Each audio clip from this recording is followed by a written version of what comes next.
Welcome, mere mortalites, to another round of the conversations. Last week, I had a chat with my friend Justin Fox, who has already appeared on here in conversation number 72, if you want the backstory to him.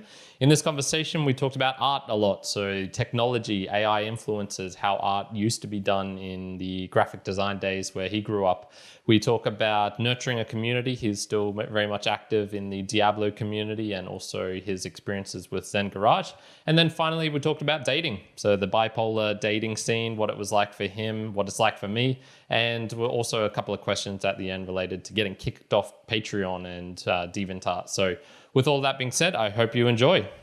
For me, 2021 and 2022 were basically the same year. And I don't think I've ever really had that before, where I look back in distinct moments of my life, just basically from high school onwards, and I can really pick out, I kind of did this year, I did this year, got my first job, got my first kind of girlfriend, split up with my first girlfriend, went traveling, I was here doing this. And then 2021 and 22 just blurred, they merged together into this blur. I think part of that was due to COVID. Like, do you think that's a bad thing? I mean, it's in some ways yes, in some ways no. It's actually thinking of it. My automatic reaction is oh man, that's a bad thing. But now that you mention it, there is a striving, and I'm definitely in the I'm 30, so there is this wanting to achieve things, this kind of drive still very much within me, and wanting to succeed and stuff like that. And so if I put it that way, it's kind of like, it kind of feels like I haven't really done anything in those years. Or if I did, I did it in half the time, It's almost like double the time, I should how say. Yeah. close you choose to focus, right? Like if you looked at your life, just say you made it to 100 years old, you would look back on your life and you go, well, you can't expect to have had something amazing happen every year, right? Because there'd be some periods of time. Like I'm really into growing plants at the moment, and you can't expect a new leaf every week. But when you get one, it's fucking amazing. But then you listen to other people who keep plants, and they're like, sometimes their plants go dormant for months, or they just don't grow. And then a few years later, it has a growth spout, and it's like, oh my God. So yeah, I would struggle with that hobby. Dude, I've been the biggest brown thumb my entire life. Like every plant that I've ever bought or been given to me, I've killed. And the worst one was going to Glebe markets and buying a bonsai tree that was like 25 years old, and it died in a week. And I'm like, whoa, that was the end of it for me. I almost bought a bonsai tree once. I was probably Don't do it. I was in my early 20s. I was playing soccer all the time, and I had uni as well, and I was just thinking like, man, bonsai trees are the coolest stuff. And it was also kind of related to this wanting to acquire things to make me look cool. I remember there was a website which was like things that look cool or things that are cool.com, and I had just the most useless stuff. It was a tumbler glass of whiskey that looked like a globe, or a skull-shaped thing. And I didn't even drink the spirits. I don't even like spirits. And I was like, man, that thing would be kind of cool to have. This thing would be cool to have. And I went to an actual bonsai place, and I met the lady, and she's like, yeah, so you'll need to do this. And even her kind of sales pitch involves so much work. I just went, nah, I'm good. Like this would be a bad choice. I think it's like any other hobby, especially with live stuff. You've got to have that obsessive, compulsive drive to succeed at it, right? Like you can't be a part-timer when it comes to success. And if anything, I've noticed with the plant community as well, it's a lot like the aquarium community. It's so similar in so many ways. There are like fish that are $5, and then there are fish that are $50,000. And it's the same with plants. And one thing that we always say to beginners with aquariums is keep your fucking hands out of the tank. And it's because when you first start out, you can't stop dipping your hands in and changing the landscape, the scaping of it. You're pulling things out, you're putting things in. You're testing the parameters of the water and adding all these additives to try to make the chemistry perfect, and you're killing shit because you just can't chill the fuck out. Yeah. And so I think it's a lot similar, like with any hobby or with that bonsai. I probably just overwatered it and killed it in a week. Like, and people complain. People go, "Oh, what the fuck? Like, I brought this thing home and it died in a week." Well, that thing was alive for 25 years. I mean, obviously, it was my fault. Yeah, right. Yeah. A lot of I watch so much YouTube of whatever it is that I'm into, and at the moment, I just watch plant videos, and yeah, people are killing stuff, and they're saying this plant sucks because it's so temperamental and stuff. And the fact is, they bought it absolutely beautiful from someone who looked after it from a seedling all the way through to selling it. So Yeah. Just a quick recommendation for you. I have a friend called Pete Smithson who runs this podcast called Aussie English, and he started a plant channel called Pete vs Plants. You might find it interesting. I would love it. I would love it. I'll definitely send that through to you. So you think you found a bit of a green thumb now? Yeah. So far, so good. I've done the typical me thing, which is going way too hard and having anxiety attacks over things that I didn't need to worry about, and also buying way too much equipment and realizing that I didn't need any of it. Um, and I haven't killed a thing yet. Uh, it's been really, really rewarding, man. And it's just like, I thought I was going to get into painting again and drawing. That's really what I wanted to do. But sometimes you can't choose what it is that you like. That's the end goal for me, is to quit design. And I was hoping that by quitting photography, I would get back into painting and drawing. That's really where I think I was most happiest in life. And design introduced me to computers eventually, and computers just made me so lazy. Like, you can constantly undo in Photoshop, and that commitment that you have to have with putting paint on the canvas is so much more intense than Photoshop, where you constantly can trial and error until it's perfect. So photography was just a thing that kept that creative sort of energy alive. But I also felt that it was too easy. Like, I've had discussions with some photographers and models that are like, no, you can make photography more challenging for yourself. I'm like, yeah, I know that. But deep down, I just know that painting and drawing is where I want to go back to. But the plants at the moment have taken over. Like, it's a bit of an obsession at the moment. Yeah, for sure. What sort of painting, drawing did you used to do? I actually drew a lot of women. So it's funny that women have, like, with the photography and even with design and art, it's always had this sexual charge to it. So I think I was really into artists like Salvador Dali, H.R. Giger, and there was always a sexual charge in their work. And especially with any kind of surrealism, like, it's, when you're young, you're just highly sexually active and it's all in your head. And I've always been into that kind of thing. So my art major was painting like supermodels from the 80s and 90s, and even that in itself, because my mum was a fashion designer, so I always had Italian Vogues pinned up on my walls, like rip out the pages and pin them up on my walls and my ceilings and stuff. So it's kind of always been there. It's really weird when I think back on it.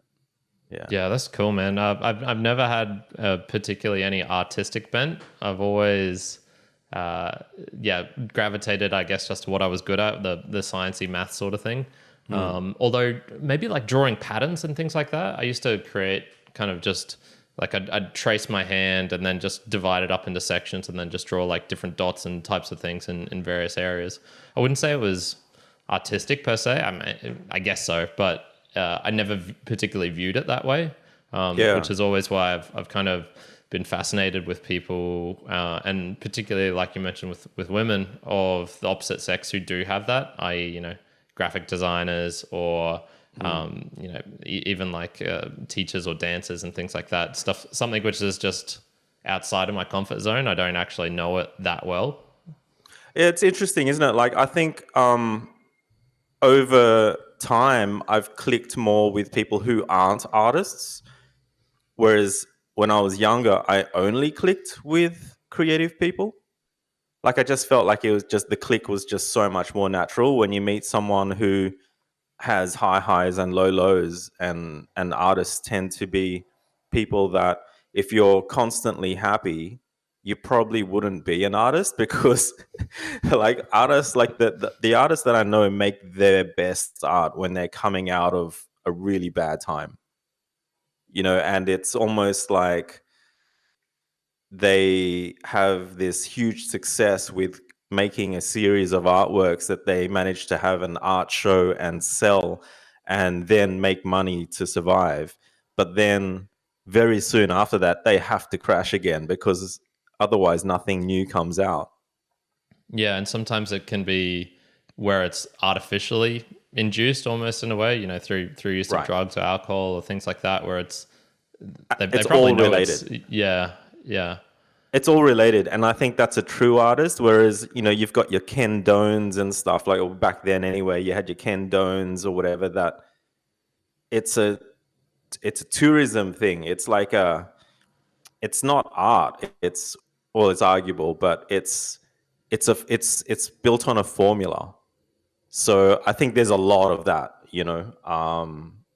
There's a lot of that, and at the moment, I think in the art world, there's a whole lot of people that are really upset about AI created art, which is winning awards and stuff, winning art shows where the artist actually coded the artwork.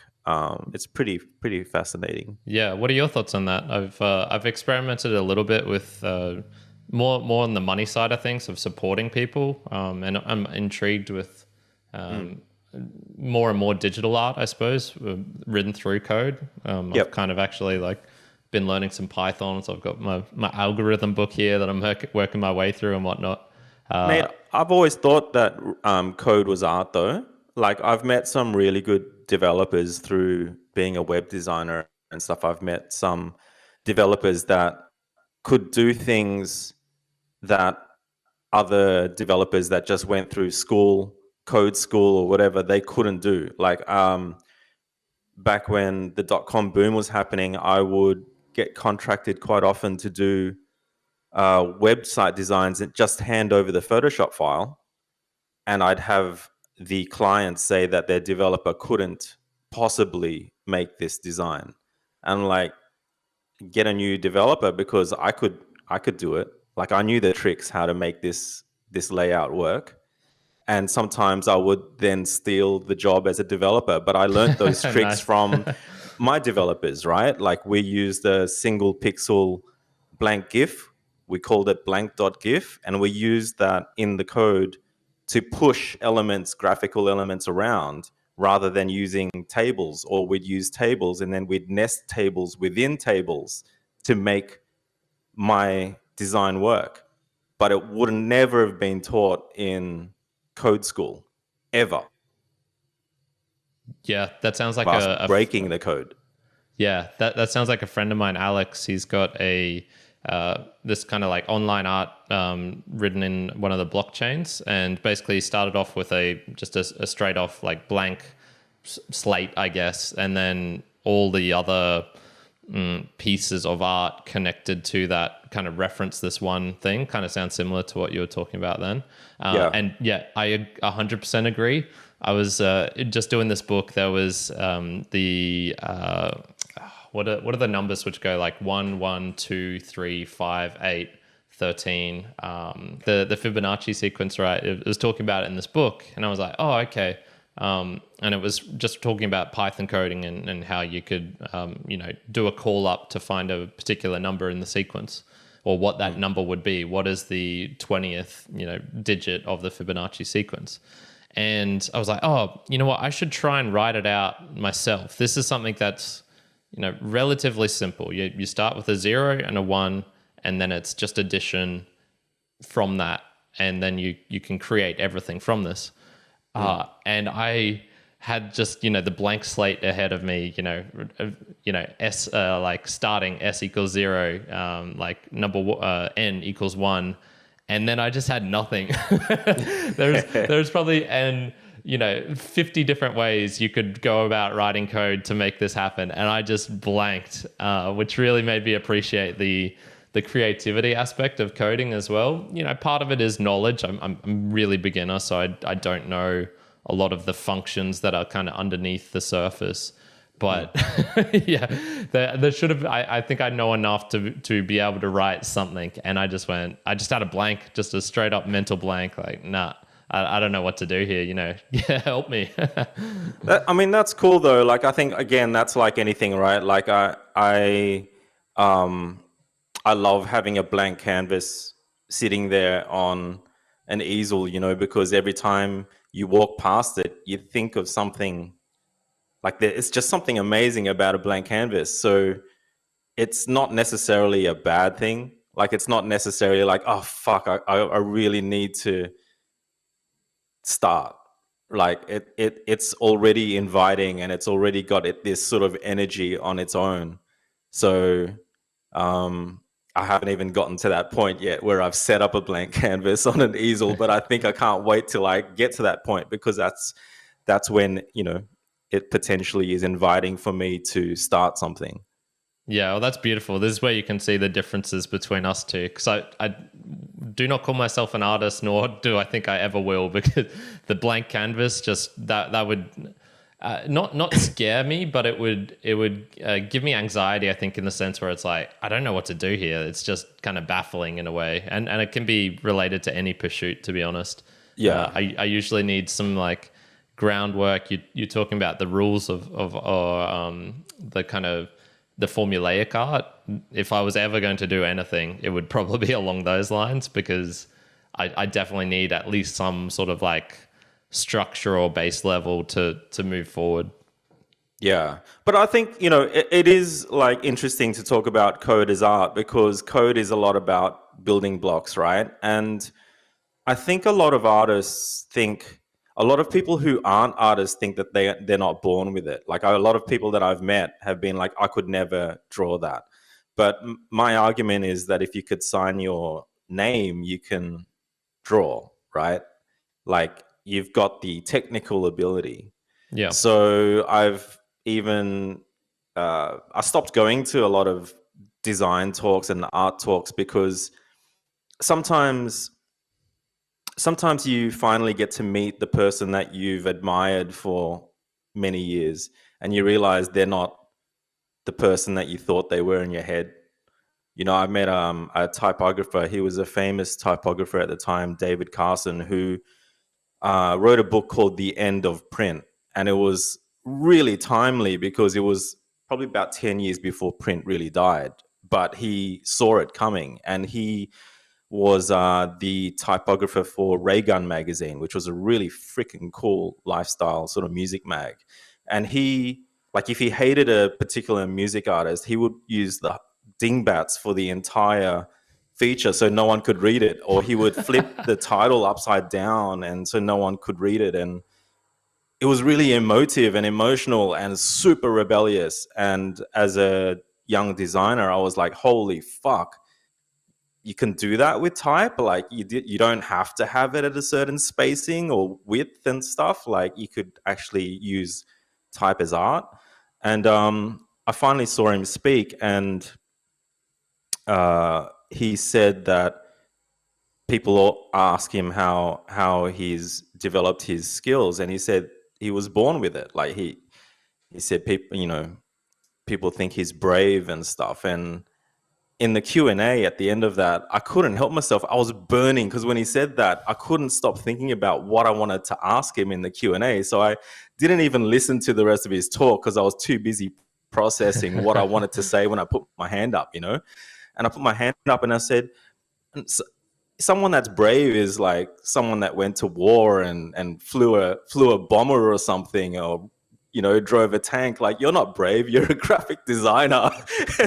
And I said, like, for you to say that you had the intuition to push that to the top left corner because you were born with that is absolute bullshit, because that's Fibonacci, right? That's the golden mean. There is a reason why it looks better when you pushed it to the top left. And for you to say that you were born with that intuition to move it to the top left, it doesn't do anyone any help. And I just got booed. The whole fucking audience just booed me. And I sat down. But I mean, that's been me all along. Like, I just feel like, I don't know.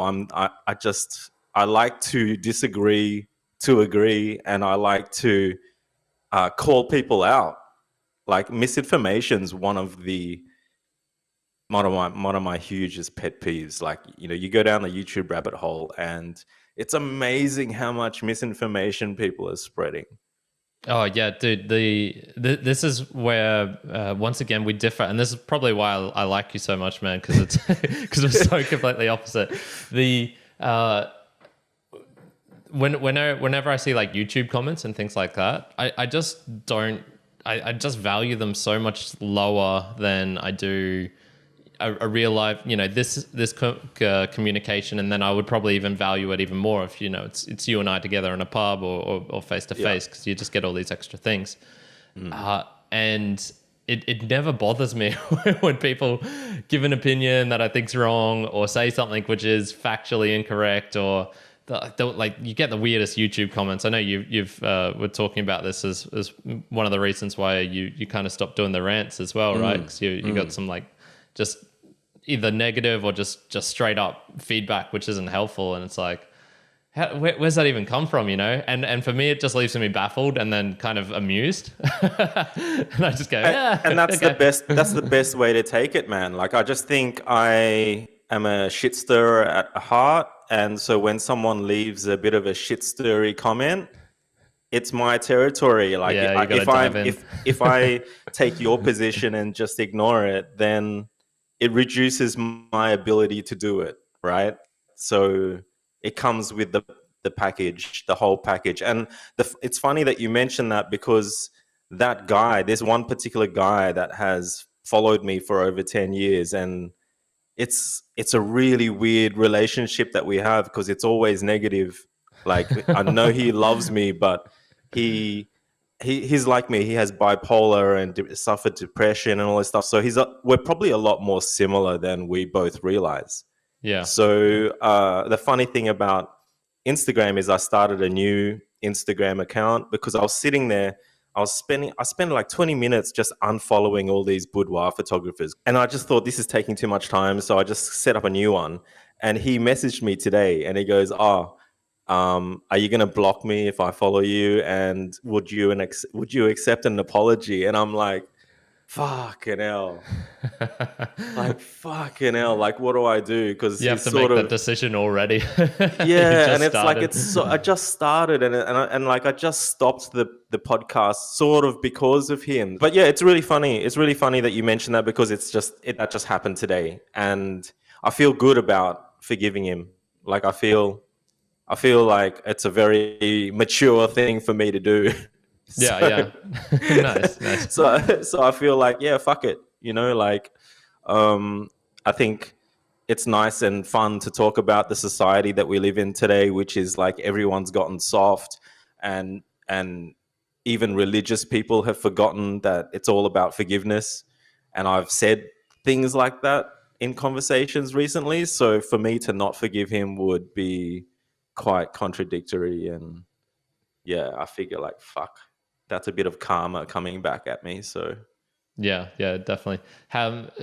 Getting back onto the digital art as well, what did you what are your thoughts on just the use of AI and whatnot as well? Because I've been using that, for example, for some of my like the thumbnails, just the background. I always was just taking basic stock photography from places here and there. So it's kind of an improvement for me, because I can just type in something random, something comes up, and then I'm like, yep, awesome, chuck that in. I love your thumbnail game, actually, because I've seen it develop so much over like the last year, right? And it's like, I can tell that you have a lot of fun with it, and that comes across, Yeah, and I think that's I think that's a good place to be, though, right? Like, rather than maybe following the YouTube meta thumbnail, Oh yeah, yeah. which a lot of people do, but you wonder whether those people are going to look back on it and regret doing that, because it's just, there's no personality in it. It's just like, it's, it's not original, right? Mm. So what you're doing with your thumbnails is really fun. So I can, I yeah. Yeah, sorry, man. I incorporate elements, and I do the toing and froing between slightly moving towards more clickbaity, and when I say clickbaity, I actually mean, make sure that people click on it, because there's nothing worse. I'm sure you've noticed this before, where you're putting out like really great stuff, or you think it's really great. It's the best what you can do at that moment, and it's just not getting it's not even getting a reaction. Like you'd value either negative or positive. Either way would be good. Just like working my fucking ass off here. So I go between the two as well. So sometimes I'll I want to try and keep myself as much as possible, the funness of it. But if I need to create clips, if I need to do these other things which aren't as fun, I'll push myself to how far I can go. Yeah. I mean, look, I think with the digital, like the AI created art, I know that people are upset about it, like true artists or whatever are upset about it, but I know photographers that used film that were super upset about digital film, like digital cameras, and they set up a new website for the love of film and all of that, and they tried to create a community that would say no to using digital, but they're not around anymore, like they just got fucking run over. And another thing that I can think of is the data movement, right? DADA. The data movement in art was where a bunch of really rebellious artists found ready-made objects, like Marcel Duchamp did the bicycle wheel, which you've probably seen. It's like a stool with the front fork of a bicycle wheel mounted on it, and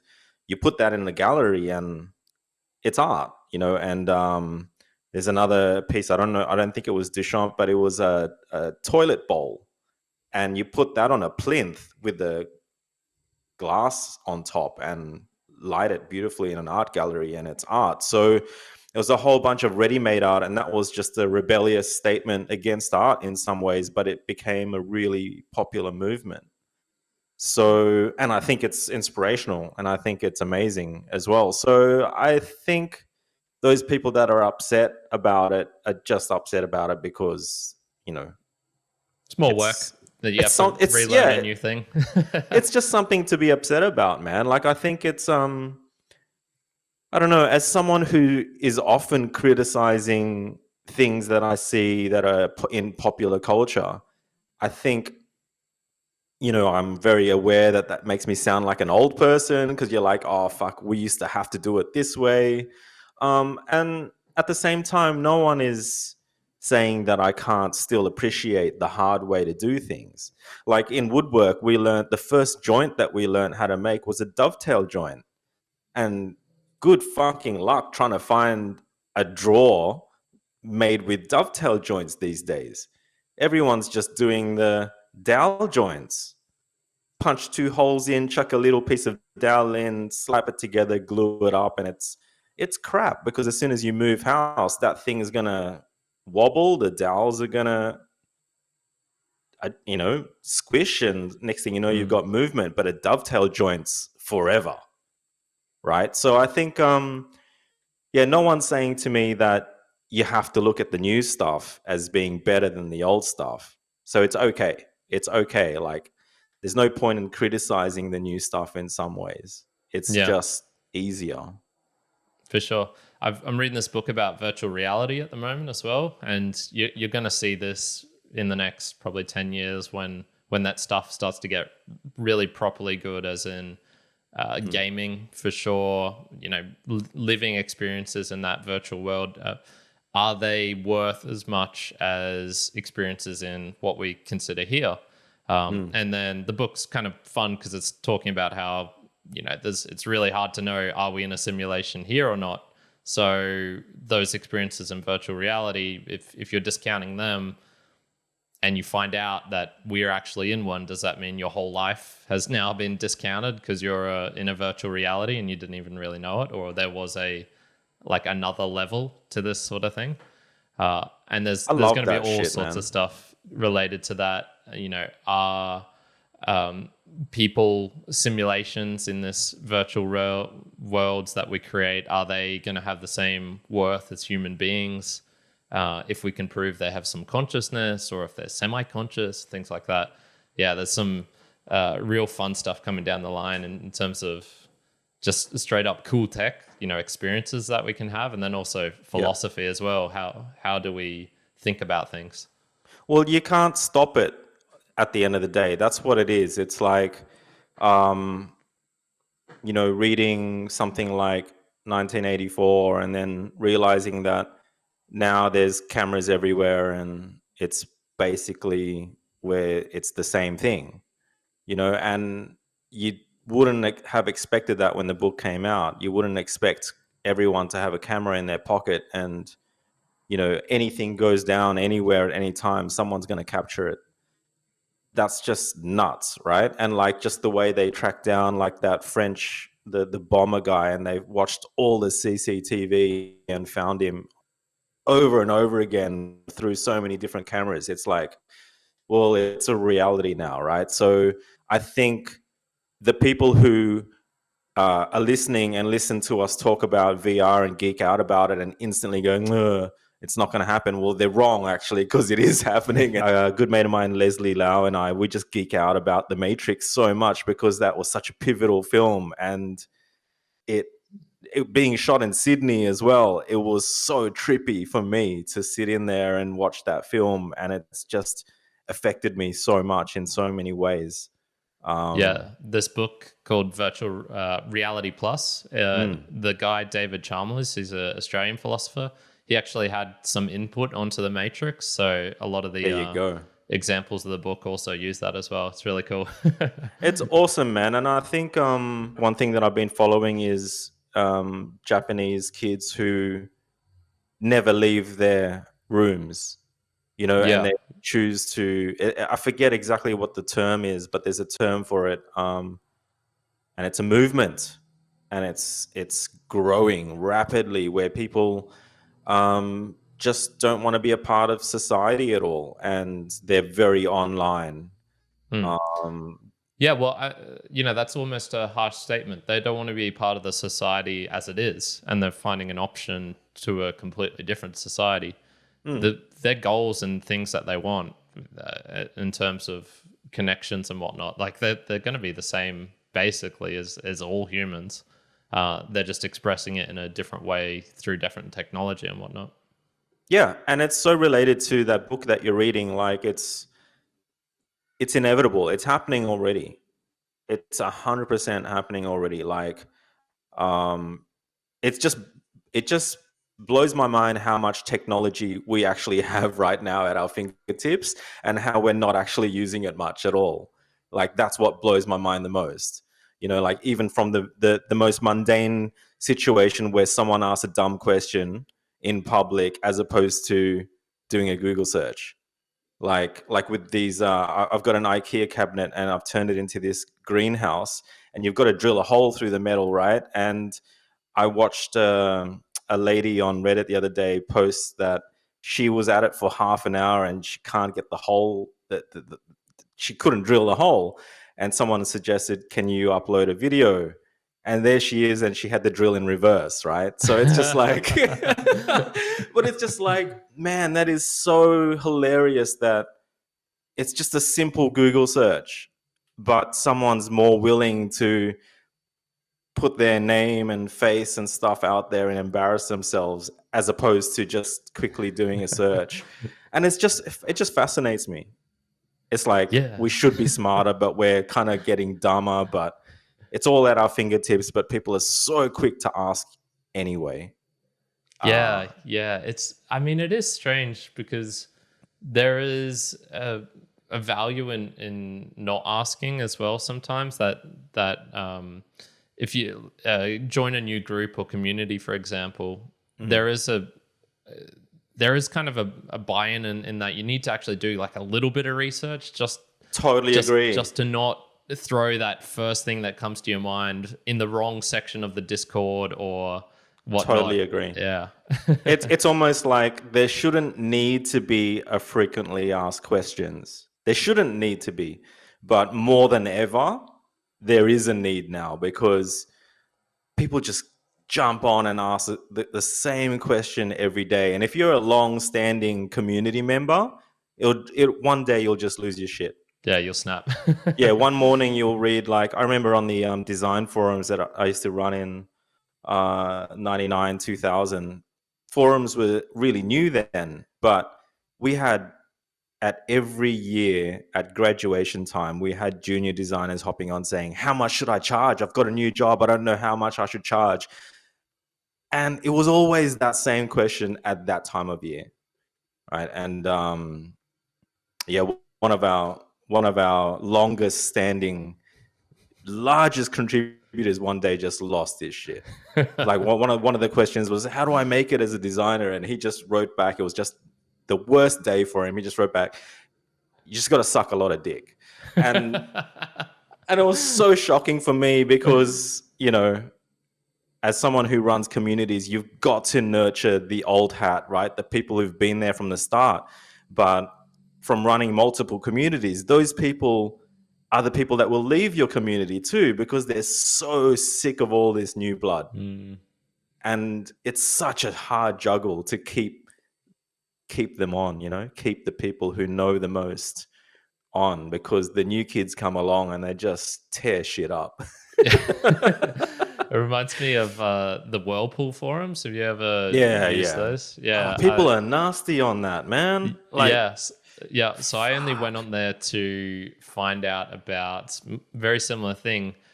Graduating, you know, where can you get, like, where can I get an engineering job? How much should I roughly be expecting? Things like that.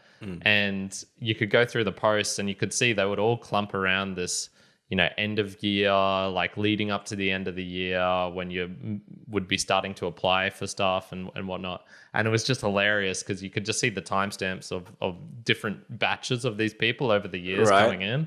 Right. And it was always the same replies, always the same, like, people just gradual frustration as they're like replying to these people again and again. But, you know, the same, not the same people, but the same people. If you get what I mean. Yeah, it's fascinating, man. Like, I think after just being involved so much in running communities, and especially online, it's like the last few years I've learned to, you know, woosah about it so much more, right? Like, just try to calm my tits down and try not to react. I have a few times written something negative as a comment and then just deleted it before posting it, and I'm getting quite good at that. But then at the same time, I don't know, it's really hard for me to not be in or out. Like, I can just still think I can leave my negative comments so long as it's super constructive. Like, I know that. Like, I think if someone leaves me a negative comment and it's constructive, I'll fucking read it, you know. It's like a mutual respect, right? So I think almost like back to what I was saying before about how I used to find the easy route of just hanging out with other creatives, and now I like hanging out with people who are opposite of me. It's not an argument, but it's a debate, right? Like, I really like a healthy debate where it's not like I'm right or wrong and you're right or wrong. It's just a different point of view. And I find that so much more refreshing these days than the typical artists hanging out with artists and pissing in each other's pockets, right? Like, that was so fun for so long. But yeah, I'm liking just talking to randoms. Like, I live in an apartment now, so every time I'm in the lift and someone walks in, it's an opportunity for me. And most of these kids these days are just looking at the floor, you know, they're looking at their shoes and they've got their big headphones on. But I'm still that guy that's like, hi, you know, how's it going? And I've just moved in. And they're like, who the fuck is this guy? I'm like, I don't know. I'm getting good at eating on my own as well. Like, I fucking hate eating on my own. Yeah, but yeah. I'm getting good at it, and small talking with people in local businesses around here, and then it's, I don't know, it's getting out of my comfort zone. Oh man, I've got a It's fun story for you from the other day. So I'm single at the moment, Justin, and I've been making like a more proactive effort to go out, find a partner, and so like I always kind of just do cold approaching during the day. That's what's always worked best for me. That's And awesome. The last one I uh, heard you was the gym with the socks. oh That yeah, was yeah. No, freaking so cool. this one's not as good as that, but it has a funny ending. So I was at the Howard Smith Wharves, which at the kind of base of these cliffs here in Brisbane. Have you actually been to them, Justin? Do you No, know what they look like? Okay, it's a no. really nice area. Really underneath the Story Bridge that goes into the valley, and so there's this big gap of I don't know how big it is, 40 meters high or something to get to the top. So I got these outdoor elevators, two of them, and I was waiting for the elevator at the bottom, and there was like this woman next to me, guy in I don't know, scooter gear, had headphones on, stuff like that. Obviously, he had a scooter with him, but he was dressed in like proper work clothes and whatnot. And so I threw out an approach to her. I was just like, "Oh, it's funny. There's no stairs here that lead up to the top." And she just didn't want a bar of it. Just like looked. You know how you can tell you say something to someone, but they're so. You probably noticed this with elevator people that you were talking about. That Yeah, like they're just so focused on not making eye contact that yeah. they're like drawn into that world. Well, she did that, and so then I'd just thrown it out there, and I think to make me feel better, the guy kind of like took off his headphones and thought I was addressing him, and I was like, yeah, no stairs here. He's like, oh yeah, that is funny. And then it was just going to leave it at that. But because he had already taken them off, I was like, oh, so how's your day been, man? And I think I brightened up his world just by asking him. Because after that, he was like, yeah, really good. Asking me about me. And I was like, oh, I don't really have work. I've been doing the podcast and whatnot. And then he's like, oh, podcast, awesome. And then like ends up following it. So it was really funny That's just so having that cool, man. And accidental interaction. exactly, and it's got nothing to do with the sex of the person. It's just got to do with the people, and it's just got to do with chance, right? Yeah, yeah. Like, it's interesting because I have a few good friends that are also in your position. Like, they want to fall in love. Basically, they want to know what that is all about, and I'm so fucking pro that concept. Like, I have fallen in love multiple times. I've been in 7-year, 5-year, 4-year long relationships. I was never single until fairly recently.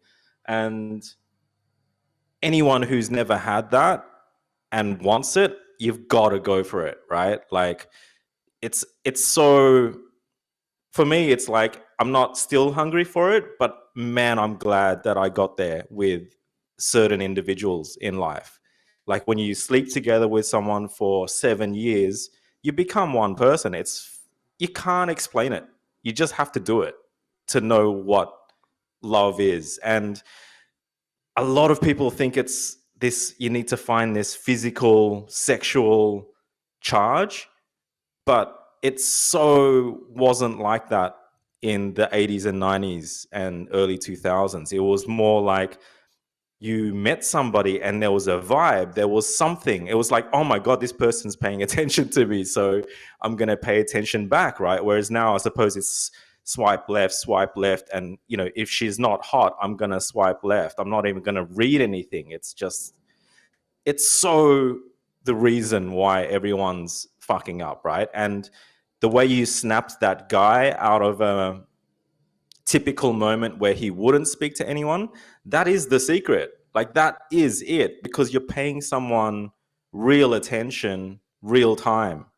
There's no app, there's no pre-meet, there's nothing. It's actually what happens in quieter places. Like, if you go for a bushwalk, you see some people, you instantly wave hello and say g'day.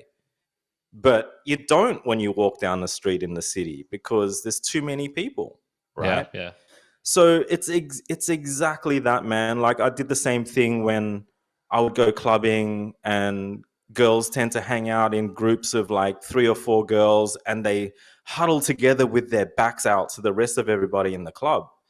So I would always say good day and get snobbed off so hard. And I used to just say, but just because you guys are beautiful and good looking doesn't mean you can just be rude to everybody. And 50% of the time, I actually had the girls apologize and invite me to sit down with them and have a drink.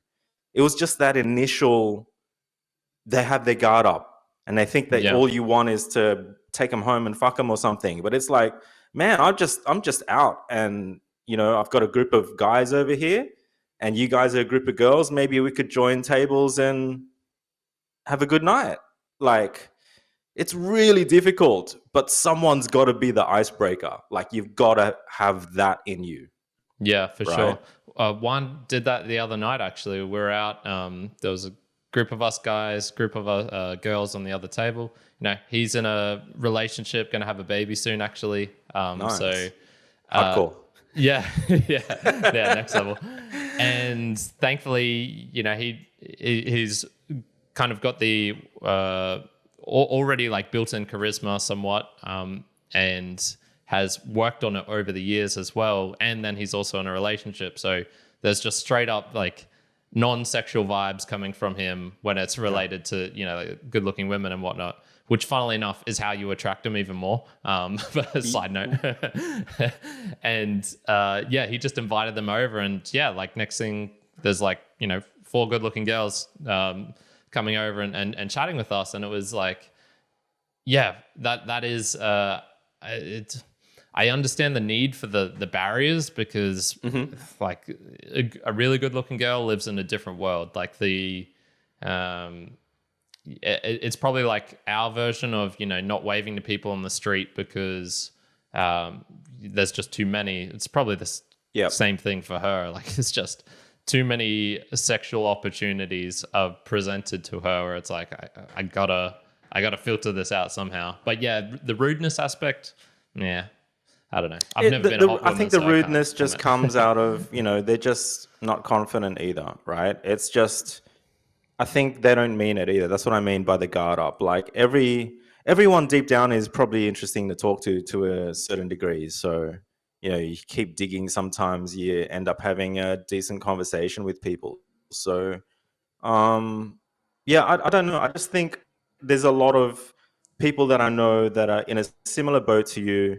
Some of them have started dating someone or ended it because it was based off sexual charge. And then they tried to fall in love within that very short period, and they ended up coming out really hurt. I'm like, man, you can't just throw everything in. It's still a game, right? Like, it's still a power game, right? Like, you don't want to be the first to admit that you love someone because it's too early. It's like, you still got to play a game. It's got to last. It's got to be interesting, right? And I think some of my friends are figuring out that to the degree of some girls saying, I think the next guy I'm going to go out with I'm not going to be attracted to sexually at all. I just want to see what that's like. And I'm like, good, because like, if you want love, it's something that will last a long time. You get to a point where you don't even want to have sex anymore when you're old enough. So it's got to be, a lot of things in life are, the logic is right in front of you, but so many people go on not logic, but like, your groin or you're the beast in you or something, but it's not logical. Like, it's just you're trying to fill a hole. Like, so many guys that I know that hate their lives are like, oh fuck, I just need a girlfriend and my life will be good, And I'm like, dude, you got to fix yourself first, bro. Like, so a lot of it is driven by a sexual nature, and I completely disagree with it. Yeah. I wonder if the reason is because you're making more friends who are the non-artistic type, which then leads me to believe they're probably more like me, the maybe more analytical engineering type. And the things like logic, I'm good with numbers and stuff, but it's the logic applied to human relations was what really was catching me out for a while. And I'd still say is not my forte. Like, I still make some blunders social blunders where I Hmm. need someone to like really nail and explain it down step by step. Like you can't do this, and then I'm like, oh yeah, okay, yeah. I Hmm. need it to be put in that way, and it's kind of because it feels like the rules of the game are hard, or they're very different. They can be somewhat paradoxical in the kind of dating realm, which I was kind of referring to before. You know, it's almost the less attention that you show sometimes, the more attracted they become to you. You know, that That could be doesn't. overthinking it, because I think I know a lot of really beautiful, like classically beautiful girls that no one approaches them, Mm, right? So, and I know a lot of really beautiful looking girls that think that they're ugly. yeah, yeah, So, and I also know some girls that aren't traditionally beautiful that have guys that are obsessed with them and think the comments they get are like, "You are the most beautiful girl on Instagram," yeah, right? So I think if you take that, then you should realize that what you think is a beautiful girl is just totally in your head, and it's not even in her head. And so you're already overcomplicating things. yeah. I'm good at Like, that. yeah, and Getting aren't in we my own all? head. Aren't we all? Right? You're philosophical. You read a lot. So the funny thing is, though, it's like at least you're out and about, because I do think that that is like the secret. Because if you're not trying, then it's not really going to land in your lap. Like it can, but I Mm, still do think that you got to manifest it to a degree, and you've got to put some energy in, just like anything else. And I do think that the love at first sight thing, as cheesy as that sounds, that's only something that you can feel. It's not something that you can read or be told about. But you know that when there's a vibe, and it just could be as simple as being at like a concert or a festival where you've looked at a girl and then you've looked away because you've thought, oh shit, she's looking at me. And then she's looked away and then she looks back at you and it's like, bam, that's it. It's already an acknowledgement. It's really weird, but I keep thinking of things like when they say there's plenty of fish out in the sea. Yeah, but they don't all necessarily bump into each other. So I think that little spark is something that is so much more realistic than like dating apps and shit, where there's just too much. There's too much surface to look through already for you to be in your own head to make your own mind about something. It's not yeah, live. It's not real yeah, life. You know, it's yeah. gotten, yeah. Yeah, I'm sorry to cut you off. I'm No, curious if there'll be in 5 years time. Will there be a version that will just make sense where it isn't a physical one, which it is pretty much now. I'm struggling to think of one which doesn't have a photo on the or as the main predominant thing of the profile, for example. Maybe there will be. I'll be interested to see if that pops up, or maybe as we we're talking about with the virtual reality, these sorts of things will go away, or there will be different variations of it and whatnot. I don't I know. just hope that it gets back to friendship, man, because I think that's like I lived with a guy who was single and he was gunning for a girlfriend. Like every day he put a set amount of hours into to trying to go out and find a girlfriend. And he Hmm, did. Like he nailed one pretty quick and they got pretty serious pretty quick. And he found her on a site called Meetup. So it's like a site where you could say, I'm into Star Wars. yeah, And then there's I use these, it all the time. I go to meetups. Yeah. and he said most of the time it's just all guys, but sometimes there are girls.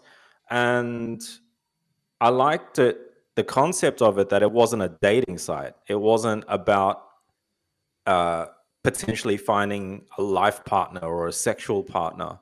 And I think that's already on the right track. And I think he nailed that girl as a girlfriend because it wasn't a dating site. So Yeah. I already think that it needs to go back to that. It's like um, use the dating apps if you just want to find someone to have sex with, whatever. And there's nothing wrong with that.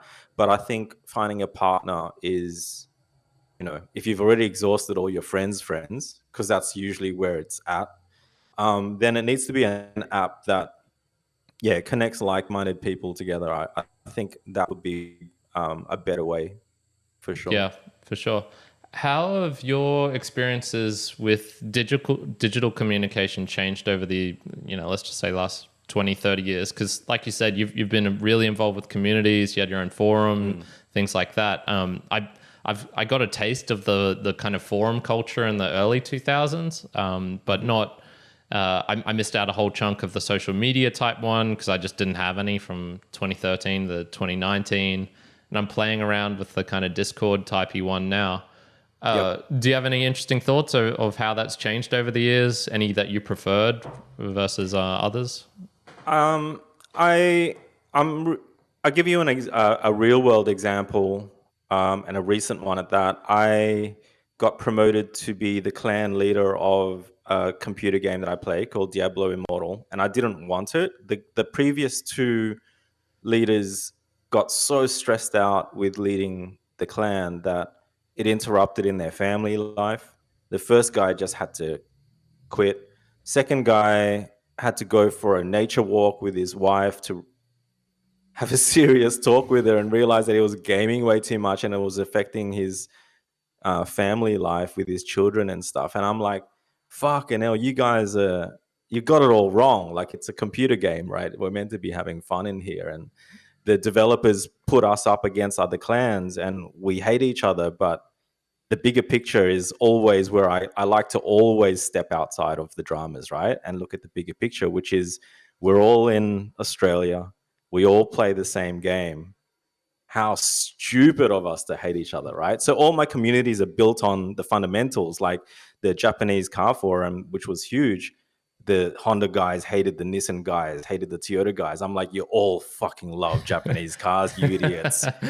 And that's always been my key. And when I took over it, I was in a position to say, no, I don't want to do this. I know what stress comes along with leading a community and how much energy it takes to nurture one, right? So I said that I would find another leader, but then I slept on it, which is another thing that I've learned over the years. Just fucking Nice. Yeah. sleep on it, man. Like, don't react. Just fucking every girlfriend that I've ever had, I always apologize the next day. So sooner or later, I learned, don't fucking fight, sleep on it, continue the conversation the next day, because then you're not likely to say something really nasty. Yeah. And and I have a tool belt. It's like I've got the Batman belt of things that I do with communities that I know work.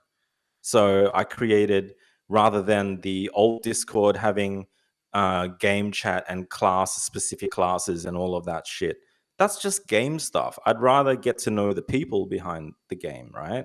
And we have a lot of women on the clan too. So I want to know more about these people. So I ditched all that and I dipped into my community belt and I created the first Discord chat room. Was called the Word Game, and it's a simple game where someone writes a word and then whatever comes to mind, you just react with a word. And it just went off. It's bonkers. It is like the most contributed thread on all of my previous forums. And it's just for something to do when people are bored and they don't want to say too much, but they can react to a word, right? Someone writes Woody and someone writes Buzz, and then it just keeps going and it's just non-stop. So then I created the pet thread where you can post your pets, and then the Yeah, hobbies that's a good thread, one. and the Yeah. music, and then the movies, and then the food thread. Oh my God, what are you eating right now? What are you cooking for your kids? Whatever. And it's gotten to a point where not only have some girls posted some sexy lewd shots of themselves, guys are posting nudes in there. And I'm going to show you a photo of my foot. And then, like, it's just fucking hilarious. And it's super rewarding. And yeah, I've met some of the people in real life over a beer, and it's really cool. And it's not so much about the game anymore and how well we're doing in the game. It's more about when you hop on in the game now and in the in-game chat, it's like there's going to be 4 or 5 people that say, "Hey, good morning, fam." It's community. It's fucking amazing. And I think in terms of digital, it's so much more live now. Forums were at a time where you could have a hot debate with somebody, but you had so much more time to craft your responses, your nasty responses. Whereas I think Discord is so much faster. You can see when someone's typing, and it's like in-game chat is the same way as well. So I do think that it's gotten more live. I do think people, given the technology again, are still too shy to use it. I have to almost force people to hop on a voice chat these days because it's fun to farm an area in the game mindlessly for XP, but have someone to talk to about your day. Like you're doing two things at once. It's actually really fun, but a lot of people are still quite shy in that they're starting to come out of their shells with the Discord and contributing to that, but we're not quite at a stage where, like in real life, I suppose, in the afternoon, you'd get home from school, rip your school clothes off, get on your skateboard, and you hang out with the kids on the block, right? Every afternoon as the sun goes down before dinner, you are out. And that's what I wish digital communication did. But we've got all the tools for it. But yeah, people are a bit shy to use it still. Yeah. I feel that I was definitely shy starting off, even like a Twitter account, 2 years ago or something. Just starting that off and knowing like, what do I post here? What would be weird to post / not post? Even with the podcast, for example. Yeah, we'll probably see some changes with, I guess, the digital natives that everyone talks about, i.e. kids being born in the last 5 years. I already noticed the difference between my brother and I, and he's 6 years younger than me, and he's definitely got a different way of interacting with just communication online, digital communication than I do. And then, some of it's just due to personal preferences. I only realized this probably a year ago. I really like audio. I do a podcast, funny enough. Who'd have thought that? And so I really like ones like WhatsApp, where I can just, hold up an audio, say something within 30 seconds, which saves me 2 minutes of typing because I'm just a slow typer. And I love that. I just prefer hearing people's voices and whatnot. My brother hates it. And so when it comes to communication online, like we're going to struggle no matter what, because he doesn't like using the audio aspect and I do. So yeah, I suppose like finding different variations of it as well is intriguing. Yeah, for sure. And I think ultimately, like the crux of it, I think, is when you get to a stage where you create a platform, then you've got so much more power at your fingertips than you probably realize, right? Like with the game, we're growing now. We've got 100 members, so we need officers to help us run this community. And we brought on 2 guys and a girl, and the 2 guys, I always say that I fucking think guys are stupid sometimes, but like fuck, guys are stupid sometimes. And and if someone had a go at one of the officers in the game chat, and then the officers forgot that you're officers, when you're in a role where you're representing a community, you've got to play the part, and they lost their cool and threatened to ban this guy. I'm like, holy fuck, what the fuck's going on here? Yet the girl that we brought on, she does more work than all 5 of us combined. And she's fucking amazing. And she does spreadsheets of everyone's damage and stats and stuff. And she's so good. And she's so good with people. So recently we thought we'd bring on some more officers. And I said to my co-leader, like, let's bring on another woman, because we're in a position of power. You can't forget it. It's not that I'm a feminist or nothing, but I do believe in equality. And I'm like, well, we're in a position to bring on, we've got 50% women, 50% guys. Why would we bring on another guy? Let's actually bring on another woman. And so there's little things like that you catch yourself out on, but you've got to do these things. And so when you have a platform, I think using the tools that you're given with the digital communication, all that kind of stuff, it's like people follow YouTubers, Instagrammers, whatever. But then when someone gets called out on this Instagram page or tagged or followed by someone that they follow, that, you know, it doesn't matter who they are, they're going to get a buzz. Like even the most pessimistic person that's like, I fucking hate influencers and stuff. If the influencer followed them, they'd be like chuffed. They Yeah. can't, you Yeah. can't help it. It's fucking human, right? So when you have a platform, you need to share all of your hard work with building that platform with the people who didn't even realize that they wanted it. So like if you create like with the design community, we created a project called Visual Response, where we said a word. The word at that moment, at that time, refugee was a topical subject because we were all politically, it was all over the news, all about the refugees coming into Australia. So we set an assignment that got sent out to everyone's email, and it felt like you were back in school again. It was like all caps, assignment 001, visual response, refugee, create a canvas, 800 by 600 pixels. Do not use photography. Do not use any scans. Create art only within the application that you're in, and create a response to the word refugee. You have until next week to hand it in. And people were like, what the fuck is this? Then people started doing it. And then next thing you know, we take all of those responses and we put them on our website, which gets thousands of hits a day in a huge gallery. Then next month we did it again, and we did it again. And then we took that digital stuff, we found a print sponsor, we printed them all out, then we had a fucking gallery night, opening night. So these people didn't even know that by getting involved that they were going to get such a reward, because if you told them that from the start, they probably would have, I'm not good enough to do it, or whatever, you know. But you have a platform, you have to then use the digital communication tools to not only just inspire people through words, because it's not enough. I think when you take the input from that someone's willing to give, and then you expose that input on your platform and put it in a gallery kind of thing, then there's something for them to be proud of. You know, like writing a column for a car magazine, I would always put the photos from the car meets into the column so that people are like, oh my God, my car is in fucking print. It's mind-blowing for them, and it's so good. And we did a poster project where I just said to everyone, send me a dead side-on shot of your car. And I sat there with my partner and deep etched every fucking car, and we did a huge poster. It was all people's cars with their forum usernames underneath it. Everyone fucking bought that poster because their car was on it, right? Yeah. So it's a good money maker.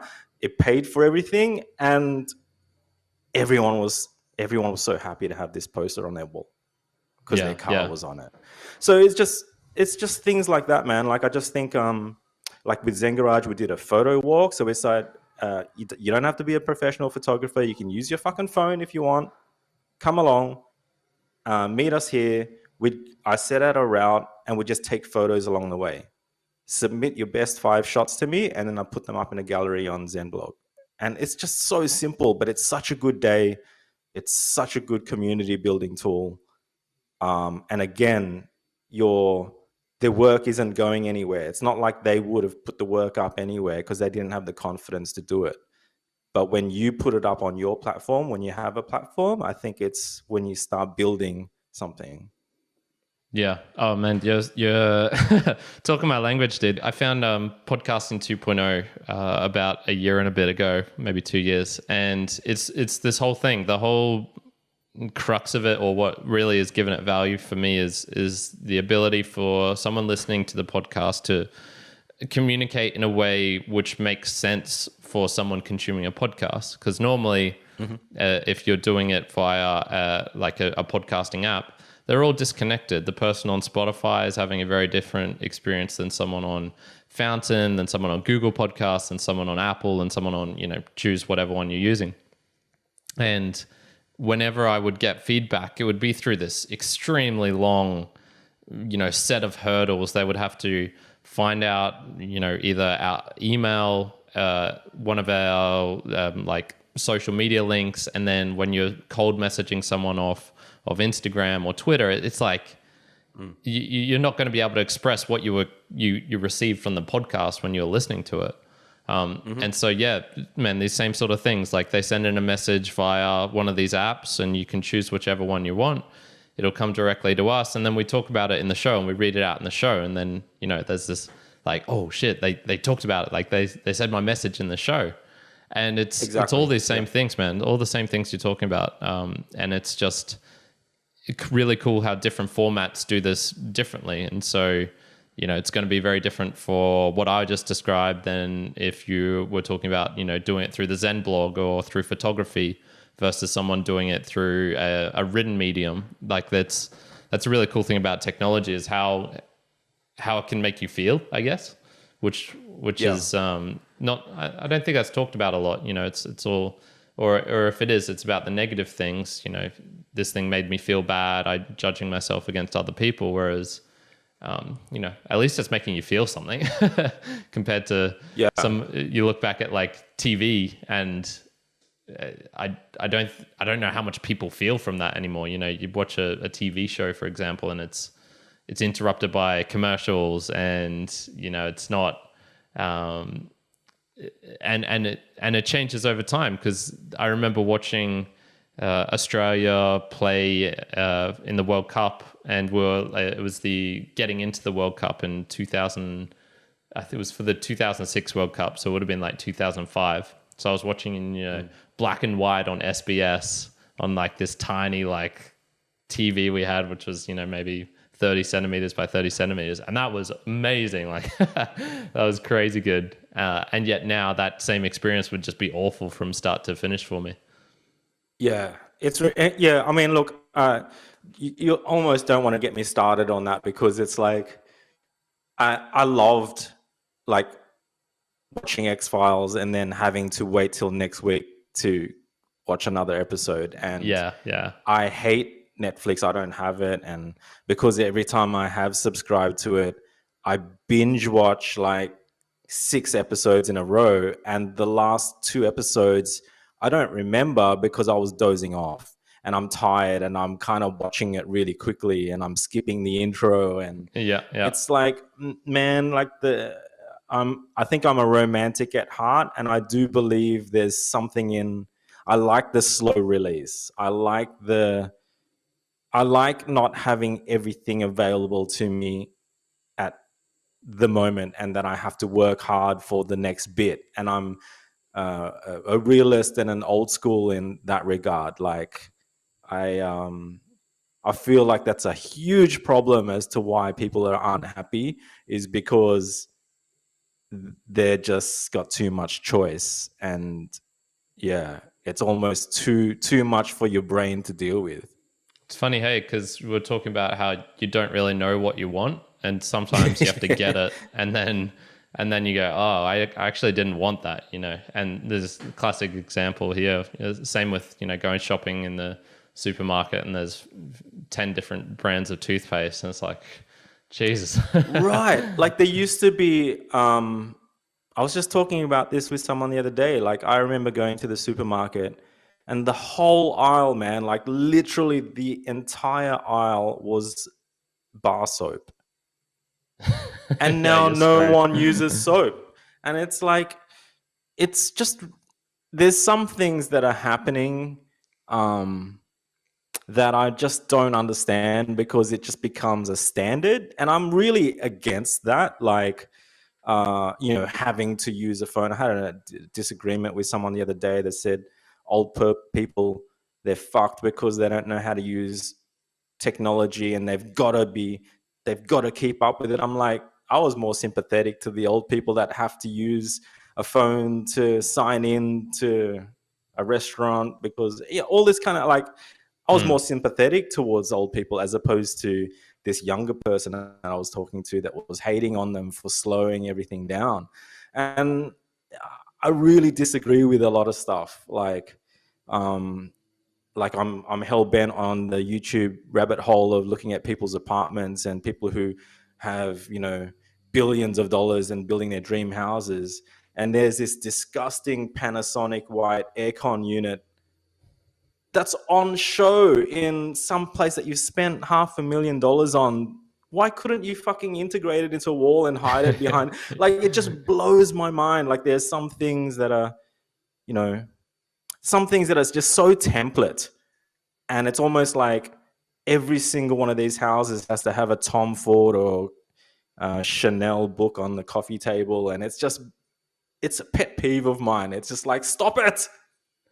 Like, Yeah. who are you? Where's your book on the counter on the coffee shelf, or your friend's book, or a book that your friend lent you, as opposed to a fucking Chanel or Christian Dior book that every other motherfucker has to have, you know, or the Aesop soap bottle that everyone has to have one of those on their kitchen bench. I'm like, stop it.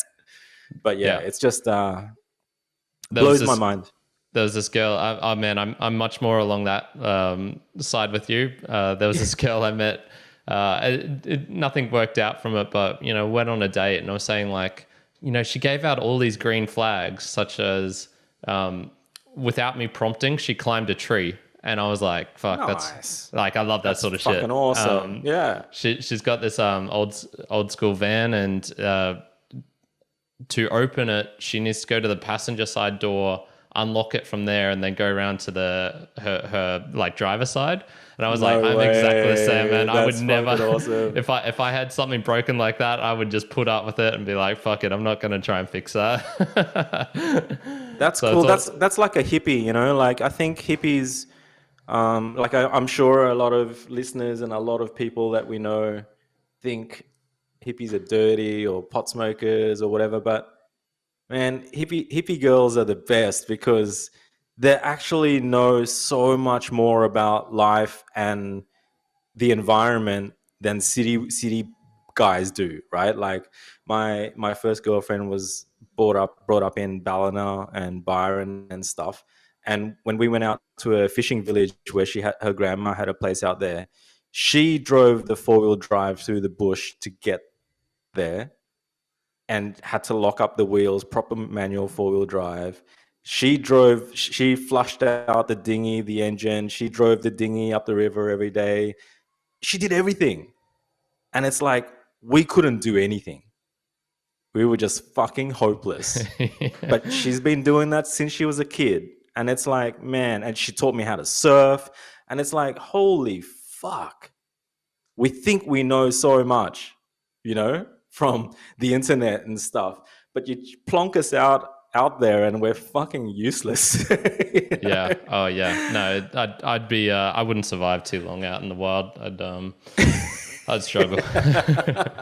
So yeah, I don't know, man. I just think it's like life is weird that like when you started the podcast with talking about which was really interesting to me, about like being hyper aware of having a couple of years there that kind of blended into each other. And you know, like I think, yeah, you're 30, it's okay to be aware of that and to maybe not look at it as in a positive light. But I think at 46, I'm very well aware that there were many years there that melded into each other.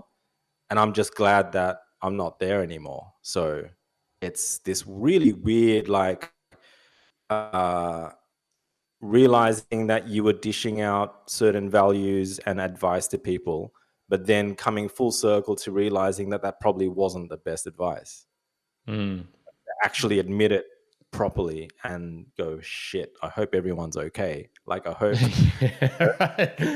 How many like bodies have I left? Yeah. But it's like, you know, you got to forgive yourself, and you've got to, you still need to come across researched and sure of yourself, but you can't always be right. And you can always, one of the most refreshing things is to contradict yourself, I think, is because, you know, you might say, I hate fucking pop music. And then next thing you know, you hate heavy metal and you like pop music, and that's fucking cool, man. It's just like, I just think it's what life's all about. Yeah. I've noticed myself, I try not to say never anymore, because that's kind of the trigger point where, oh, I would never do that. I'd never get in a long distance relationship. Next thing I know, long distance relationship. Well, you know why never's a bad word is because you're ending a conversation, right? It's like I know people that start conversations with no, and I give up before I even start now. If I Yeah, start yeah. talking to someone and they're like, no, no, no, I'm like, I gotta go. I'm out of there because there's just no point. But when someone says never, it's like they're ending the conversation. It's not open.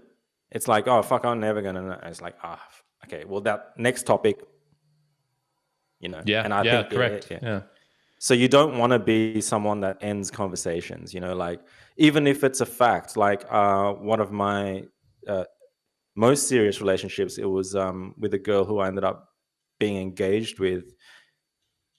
She really calmed me down. Like she was the one that we went to one of my favorite pubs, and she said, I need to know if you're just fucking around or if you're serious. Like I need to know now. And this was only like 3 months in. I'm like, holy fuck, that's amazing. Like I was so enamored by it, and I was so uh I said, yeah, okay. We're serious. Like fuck yeah, let's go. And I was literally in from there. And then she systematically eliminated all my girlfriends one by one. They were just all gone. And then when I was quite a flirtatious person, and she's like, would you like it if I flirted with guys? I'm like, probably not really. And she said, right, well, that's that then. No more flirting. So she was really good at ending conversations because I'm that kind of guy that wants to have a beer and let's talk about flirting. But Yeah, yeah. she was so good at. And then next thing you know, I'm engaged and I almost got married. So it's one way of living life if you want to That's to it. Oh nip man, that's things a on the great butt. story. But it's one way. But then like I choose to be me. Like as soon as I broke up with her, I've never been in a serious relationship ever again because I just want to be me. I want to talk about it. I want to be open. I don't want to have to turn things off. And you know, I suppose I'm much happier being single now. I Mm, have been for a long time now. I've been single, and um, I don't think I've got the energy to constantly put someone first, which is kind of not always necessary in a long term relationship. But man, I get lazy. Like fuck, I get lazy in a like 3 or 4 or 5 years in. I'm like, fapping off to porn instead, and I'm, hugging the cat on the carpet instead of hugging my girlfriend on the couch. I just little things, but I mm. just find it so hard to get out of those ruts where, you know, fuck, I didn't book somewhere for Valentine's Day. It just t- topples me over. Like it just these little things just it's like cancer and it just starts spreading. And next thing you know, I'm just so lazy. I suppose it's being neglectful in a relationship. I find it very hard after a certain point to keep putting that energy in. Yeah, yeah. And I mean, how much of that do you think is kind of part of the bipolar, which is, the highs and the lows, and, relationships, at least the kind of ways they're structured in society now is you kind of want this stability. Like, you go to work, you see each other on these days and do this thing. It's not like someone just goes, let's pick this up in 6 months' time, which is very difficult. I'm not sure that's doable per se, but yeah, I wonder how much of it is kind of partly due to that. I think it's just complicated, man. A lot of my friends are escorts, and all of their clients are married with children. So you obviously their clients are very in love with them, wine and dine them, buy them the most expensive gifts, and have really, really deep DNMs, Hmm. breakdown crying in front of them, all of that, all the stuff they should be doing with their partners, but they're Yeah. not. Yeah. So there's that. I've had mates who, before they were married, we went overseas and did stuff that I didn't agree with. So there's so much more complicated stuff out there that I realized for many years I was being naive in judging people. It's like who am I to judge them and how Yeah. their relationship works? So I think I've learned that now. Um, Yeah. Well, I suppose I think that's one of those things like you look at your friends' relationships or whatnot, and none of them are ever perfect. None of them are ever the textbook, whatever you think would be the There's a no rule healthy book. relationship or a normal one. Like, yeah, I kind of say this about everyone, but I don't think anyone's particularly normal. And like, No. if you find the most normal person out there, there has got to be something so strange with them if they they And it's tick not all the even that they're normalcy normal, boxes. right? It's more like everyone's kind of got problems that everyone's got problems, and everyone can get better as well, right? So, but yeah, like I think it's fascinating, man. Like I think the relationships that I found myself in the past that were always long-term relationships, I was always in control though. That's one thing that I've noticed. I always felt like they were in love with me more than I was in love with them. So the relationships that I've been in that I was the one that was almost heartbroken or I was the one that was jealous are equally just as memorable, even though they only lasted for like 3 months or 5 months or a year. In my head now, floating around, I have so many great memories with the long term relationships, but I've got some really pointy, freaky memories of relationships where the next door neighbor's banging on the wall saying, "Will you two stop fucking fighting?" Or me slamming doors or her slamming doors, like fiery relationships. So I can see both, like, they're both amazing, but yeah, fiery ones are a lot easier to fall into, obviously, than when you really have a long term, I don't know, something really special about that long Yeah, term yeah. relationship. I Yeah. think I've never had the fiery ones per se, but I have had the Oh, yeah it's gonna cut. yeah.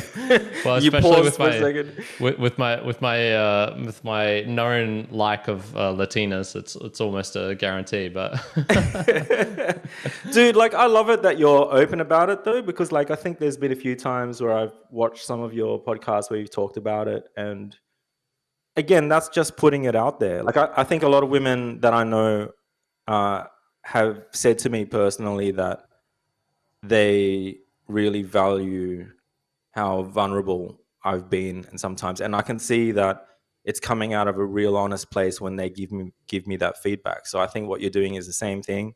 It's just being who gives a fuck? I'm just going to talk about it because it's on my brain, right? Like, and I think also you need to put yourself in the best place you can possibly be, which is great because you're doing your own thing. You love your work. Like I know escorts that want to fall in love. I'm like, I don't mean to be a prick, but like it's already hard to find a partner, let alone a partner that's going to be okay with you being an escort. Like I'm just being a realist, yeah, yeah, right? It's fucking hard to fall in love with someone and find the right guy. And if you want to continue escorting and fall in love with someone really seriously too, it just makes the pool even smaller. for sure, So for sure. there's that as well. It's like, you want to put your best foot forward, and um, being vulnerable means like when I changed my Tinder profile from some bullshit spiel to Phoenix Rising, 3 years sober, bipolar, whatever, and then my God, I got a shit ton more matches. It was weird, but it was so. I should have known that. I should have known that. I didn't need to write a CV. I just needed to be fucking real because I'm not looking for someone that hasn't got any problems, you know. Ultimately, like you do want, like you said, the girl that has to go through the car to unlock the door from the other side, or who wears odd socks. Like, fuck, man, if someone wrote that in their profile, that's already something to cheer about. So, Yeah, yeah, for sure. You mentioned just before about the unloading or like the being real and I'm curious. Have you still been doing the like the Monday morning rants just for yourself? I know you were saying like you weren't yeah, going to no. post them. Yeah, I thought, obviously, the thought has crossed my mind to do some more. But hey, we're doing this podcast, which is cool. Like, I was Yeah, kind of looking it's a forward to version of this. it. Yeah. Yeah. But I really do think that I'd been thinking for some time that why is it that they're for me, but then why do I have to publish them, right? Like other people would journal. But Mm. I did used to journal. I did used to love it, but I always ended up doing something with my journals. Like I ended up making it part of my design major. All the journals that I ever wrote became a memory container that I designed for my major project in design school. So I suppose part of the artist in me believes that you're not an artist unless you publish, right? Like you can't sit at home in your room and do a painting a day and never show anybody the paintings. I don't believe you're an artist until you show people what you're doing in that room. So I think that's the reason why I put the Monday morning rants up, but really primarily they were for me to do something on Monday morning, to start my week off with something rather than nothing. Mm. Um, but since moving, since moving house, moving apart to this apartment, I my Honda Jazz, which is only 3 years old, I've never washed it. I've never serviced it.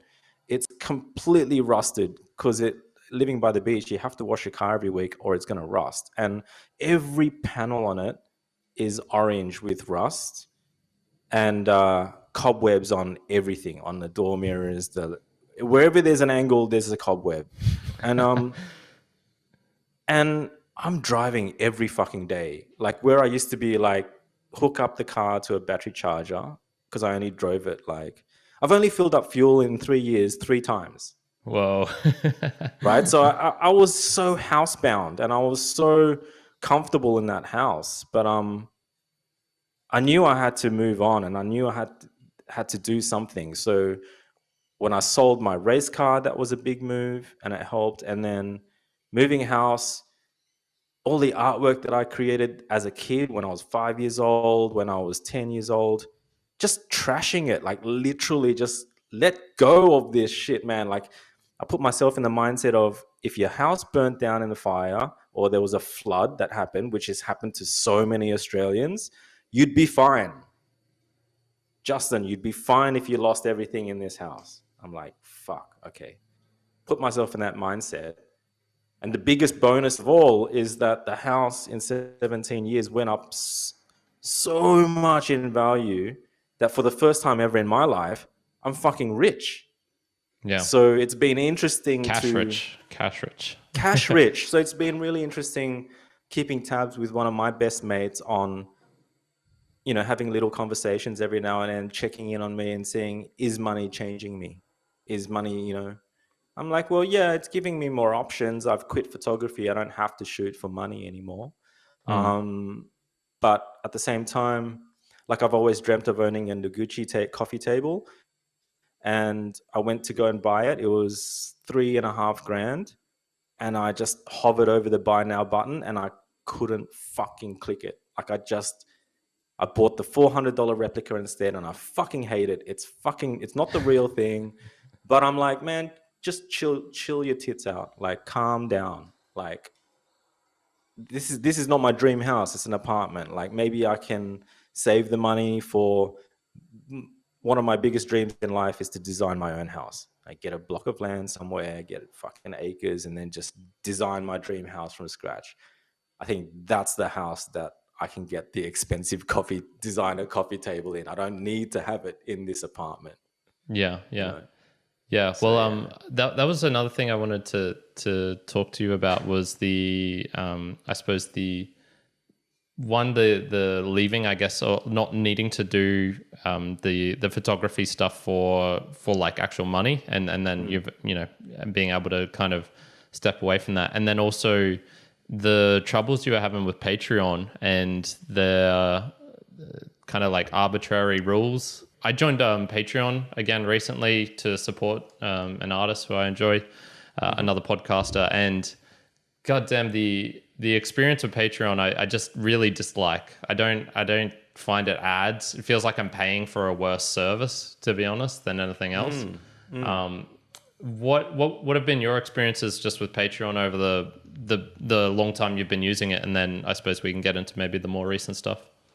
I think what attracted me to Patreon was it was a creators platform, right? Like I've had so many guys and girls say get on OnlyFans, and to me that platform is a pornography platform primarily, and I look at things a little bit differently now, because when I look at my Instagram feed of all the photographers that I followed, and I only followed these guys because they followed me. So, yeah, but I hate seeing their work. Like a lot of it is porn to me. It's like an ass shot or a tit shot, which is always going to get more likes than an artistic shot, right?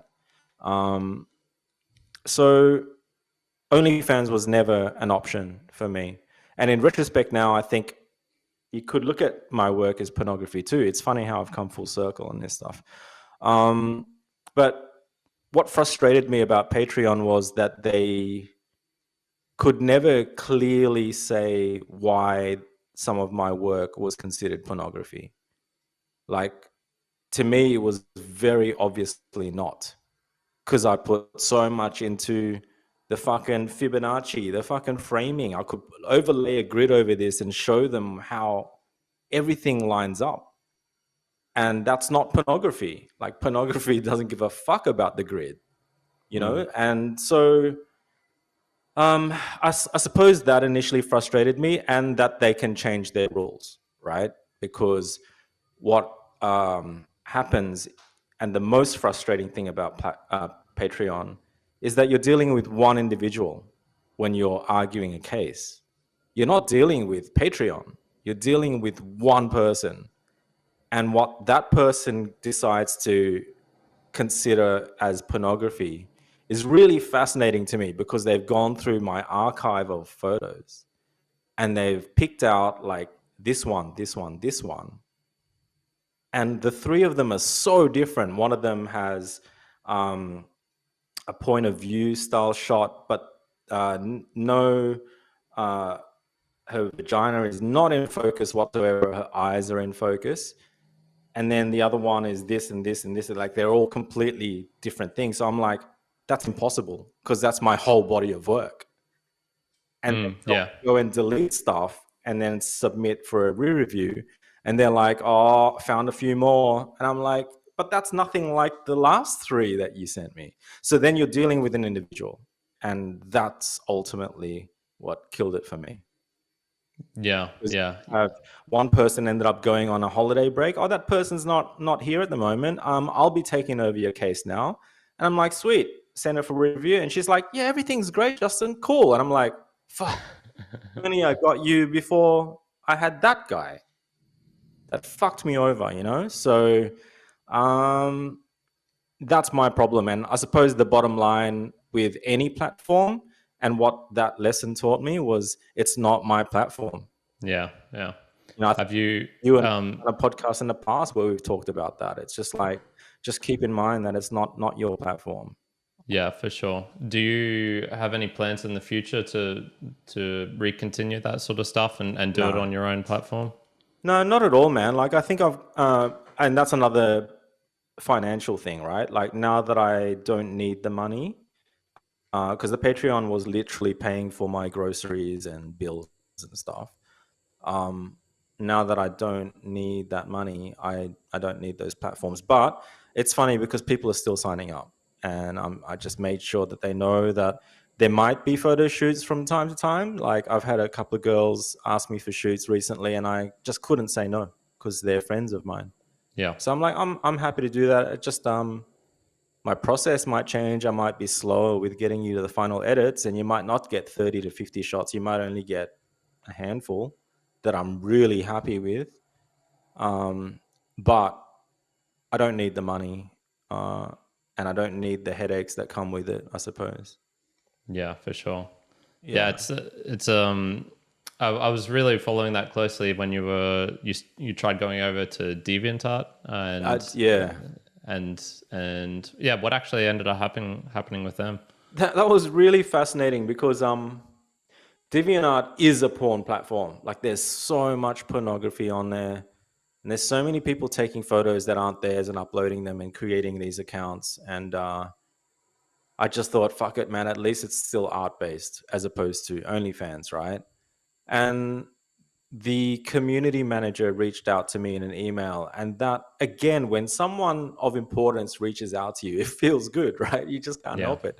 So when he reached out to me to say, thanks for being on the platform, anything I can do to help. And, he even invited me to a community board of, he wanted to have some creators on a board that the developers can bounce feedback off and stuff like that. I'm like, holy fuck, Patreon would never do this for me. So already I was in.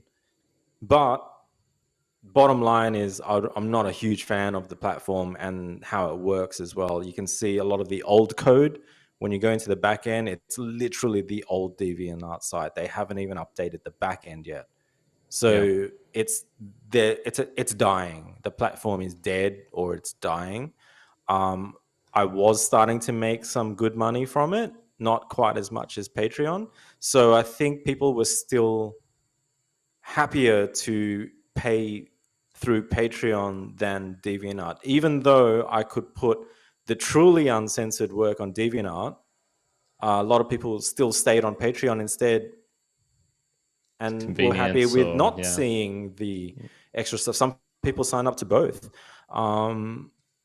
So yeah, that changed a few things in my head because I'm like, surely the guys wanted to see more of the erotic stuff, but it's not the case, and that really surprised me, and that made me feel more comfortable about Patreon in that the people that do support you on Patreon really are supporting you. Because I always wondered, are you fapping off to my photos? Because I don't want that, and are you just a bunch of horny guys? Because I charge a lot, like $50 US was what I was charging on my Patreon per month. It's very different to OnlyFans, which is like $5 or $15. Yeah. So I was amazingly, I had a group of 40 or so patrons that were supporting me, like literally reading the text that says your money goes into the groceries and paying my bills. And they must have taken that on board, and they must value the platform as opposed to the photos of the girls are on OnlyFans. You could just sign up to them for $15 and see all my photos there too. It'd still be cheaper than signing up to me. Yeah. It's really funny seeing how like different art and the processes of an artist are kind of driven by the money stuff as well. You were talking about an artist kind of needs to put their stuff out if you want to call them an artist, and how the different mechanisms of support for that exist as well. I'm definitely more of the fan of the kind of value for value. People just contribute what they value it as, and I just make it really clear, like, you need to do that at a level which you're happy with, that if the show went away, you'd be happy with, like, I supported what I could. And I get this doesn't exist for every, that won't be able to work for every single different type of artist and whatnot. Yeah, I don't know. It's interesting just seeing these different platforms. You've said the value to value thing multiple times. Like, I know it's a thing that you say and you believe in, and I'm the same, man. I've always said that, I hate money, and I've always thought money was evil, and it doesn't matter how many people say that I'm wrong or that I shouldn't think about it that way. I just can't help it. And I've always dreamt of a time where, I was an artist and I could draw a portrait of you, but I need some cabinetry made, and that's what you're good at. So can I just do a drawing of you and you can do the cabinets? Like, the value for value thing is it's very romantic. It just doesn't work. But it's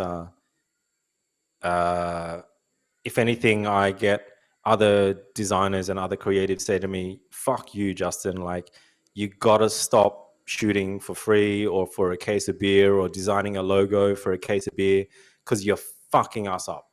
Oh, yeah, no, I'm not a fan of that. That's BS. fuck you. I'll do what I want. They're like, you're hurting the industry. How am I meant to Oh, charge yeah. clients if you're doing it for fucking cases of beer? I'm like, man, like, it's a different perspective, but sometimes I just believe in Sometimes, karma, and I like a certain person. I'm like, yeah, no, don't worry about it. I'll do 3 logos, and if you like one, cool. If you don't like it, well, fuck, okay, I'll stop there. yeah, yeah. Now, sometimes people are just wrong, and those people are wrong. I can see their point of view. Yeah, yeah. I'm not less sympathetic towards that, but that's funny. That's funny. Oh well, man, this has been super fun. It has been For somewhat sure. interrupted, so we'll see how the Yeah. it'll come out all right. You're pretty good with picking up your train of thought. Dude, this It is what it is, man. Like, I just think it's we could be on other sides of the planet, and we could have had a much worse internet connection.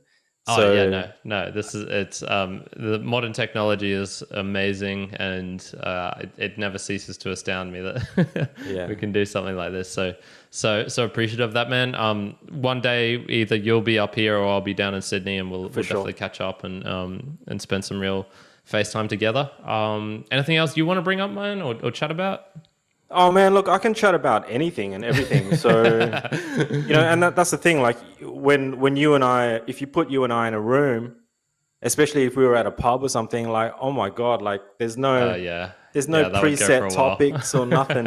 Like, I think you and I can talk about anything, and I think it's really healthy. It's really good. I love what you guys do. Like, I definitely click with you more than Juan. Like, I think you're very much in your head, like I am, and you know, I think there's a lot in there. There's a lot in there Yeah, yeah. floating, and it's constantly floating around in there too. I can feel that. So It's super funny because when I first heard you on, it was actually Leslie's podcast with Sean, Hustle and Flow, and you're talking about all like the art side of things, and then getting into the cars, and I was like, man, I don't know shit about cars. Like, if I ever speak with Justin, I'm gonna have to like really try and make sure we don't talk about cars. Whereas Juan's like all over that stuff. Like, you could tell he could chew your ear off about cars for ages. So yeah, but that's no, but it's that's the thing, right? It's not always about like finding exactly someone yeah, who, like for like,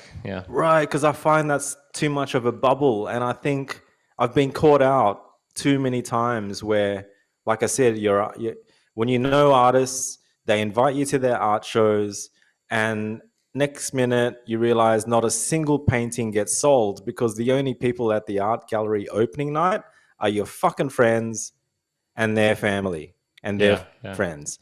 And it's like, you're pissing in each other's pockets. It's like, stop it. Because you need to mix in with the people outside your circle, right? For It's like, sure. when I was a graphic designer, all the graphic designers would always ask me out for lunch. They're like, hey, we're going for lunch, Justin, let's go. I'm like, no, no, no, no, no. I want to go for lunch with the project managers, because they get fired all the time. And then when they get fired, they go to the next place and they go, hey, Justin, I'm working here now. You want to do some freelance for us? I'm like, fuck yeah. So, I remember stepping into my boss's office. I ducked my head in and said, hey, Tony, you free for lunch? And he's like, what the fuck? What the fuck is a designer asking me out for lunch for? A couple of weeks later, he said, hey, you free for lunch? I'm like, yeah, let's go. And then he started taking me to bigger jobs, bigger meetings. And I learned something really early on, like, just, it's easy to hang out with like-minded people. All the communities I've ever run have been about that. But as I get older, I'm like, shit, I need to remember that the biggest leaps I've ever taken in life were when I hung out with people that weren't in my pocket, and Yeah. I'm sort of slowly going back to my roots. It feels good. Nice, man. I need to do more of that myself. I've certainly experimented with like different friend groups and going out to strange things over Yeah, my life, and yeah, I like to similar. I do like that, which is why I really appreciate you, man. And this is a super fun convo. I really enjoyed for it. sure, man.